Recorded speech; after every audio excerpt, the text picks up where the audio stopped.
Opisyal nang nanumpa si Brother Eddie Villanueva kay Supreme Court Chief Justice Alexander Gesmundo bilang first nominee ng Citizens Battle Against Corruption o CBAC Party List.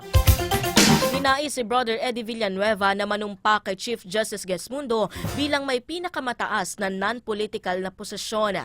Sa ranking ng COMELEC ng nakaraang midterm polls, nasa 10th place ang CBAC Party List na may 1 seat sa Kongreso matapos makakuha ng halos 600,000 boto.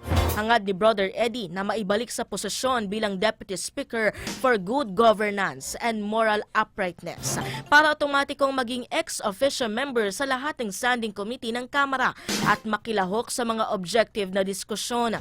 Nakahanda na rin ang mga panukalang batas ang CBAC Party List na ihahain sa plenaryo ng Kongreso at nais maipasa sa muling pagbubukas ng first regular session ng 20th Congress. Pagdidiin na namin maapurbahan na sana yung FOI, Freedom of Information Act. Kasi itong absolute transparency, itong pinakamahalagang susi para malabanan ang corruption. Dagdagan ang bigat ng penalty sa heinous crimes, lalo na heinous crimes ng corruption. Gusto namin sana mas absolute transparency ang electoral system. Kung maaari yung tinatawag na hybrid electronic. Yan ay tinig ni CBAC Party List Bishop Brother Eddie Villanueva.